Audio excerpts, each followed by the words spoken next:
Hey, what's going on, Nutnfancy? Just wanted to give you a quick video response about your video from the Colorado shootings. I agree with everything you said, man. I'm full time in the Army, active duty, and I just came back from Afghanistan, and I completely agree that where were the sheepdogs? Where were the guys with concealed carry permits that could have prevented a lot of things from happening? Thank God there's a lot of reports right now that the guy's rifle jammed. Thank God that he didn't have the training that all of us should have to be able to correct that jam. Because it could have been a lot worse. Um, we practice all the time. It's drilled into us. Sports. How to be able to maintain, use your weapons, and be able to defend yourself and your friends.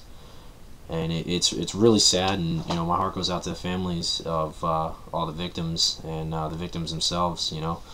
I'd like to see proper justice on this for sure, but like you said, it's really disheartening when the media takes a spin on things like this and makes it out like we're the bad guys.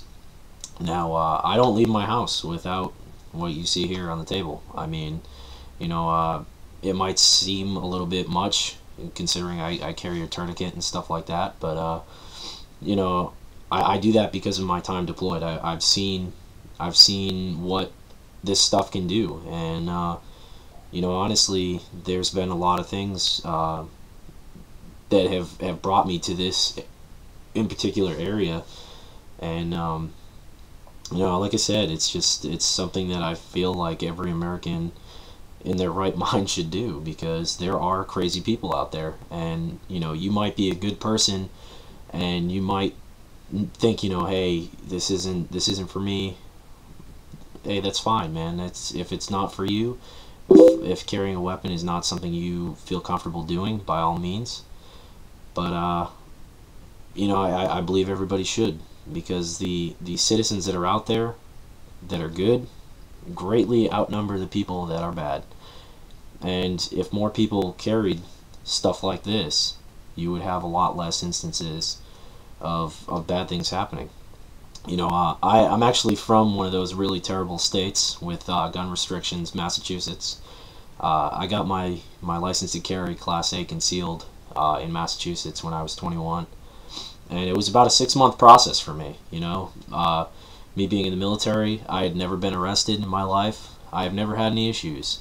I was a straight A student in school, and for me to have to wait 6 months for them to do everything necessary on top of attending safety courses and having to pay for the licensing fees and all that, it is a little much. Like I said, considering that this is my life, that I live in a job working for the military that puts me in dangerous situations and expects me to be able to use a weapon on a daily basis. Why am I not trusted to carry a handgun?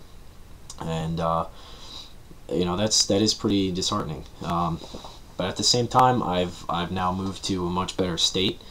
I'm currently residing in Alaska. As you know, the gun laws here are a little bit different. But I can tell you right now, there is more crime in Massachusetts that I have personally dealt with than up here in Alaska. And the reason is that right here. You carry one of these up here just like everyone else. You have the ability to carry a handgun up here a lot easier. It's something that really does affect what people's judgments go through. And what I mean by that is your bad guy's gonna say, hey, look at this guy, maybe I can rob him. Well, not up here, because your bad guys up here think, hey, I want to rob that guy, but I bet he's packing heat, so I probably shouldn't. And back in Massachusetts, it's completely opposite. It's a bad world out there, and you really need this to be able to protect yourself. If not yourself, then your fellow citizens, because if not everybody's, not like you said, not everybody's really going to be able to or willing to do it. And my career choice has definitely put me in a different position, in a different light. And it's what we're taught. It's where we are trained to do our job and to do it well. And I wouldn't hesitate in a situation to save you or the guy next to you. Like I said, I mean, these people that believe that guns are the problem. It's not it at all. The problem really is the people behind the gun. This is no more different than your car. Are there responsible drivers? Yes. Are there drivers who go out on the road and drunk drive? Yes. But because one or two people drunk drive, does that mean that you shouldn't be allowed to drive your car ever again? Absolutely not. Like you said, it has to do with responsibility, and your average gun owner is very responsible. People that own guns understand how they work and what they can do. And you don't get people playing around with handguns that really understand and respect them. And your sheepdogs are going to be the ones that really do step up in a terrible situation like has happened. And it's just really disheartening to know that there wasn't anybody there that could have stopped this guy.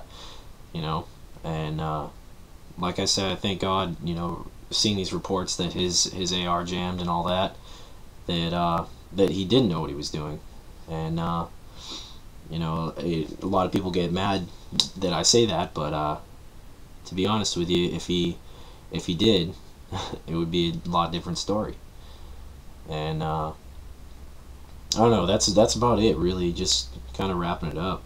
I mean, I really believe that everybody needs to support the NRA and support the Second Amendment, because the Second Amendment says very specifically, it says to the T, the right of the people to keep and bear arms shall not be infringed.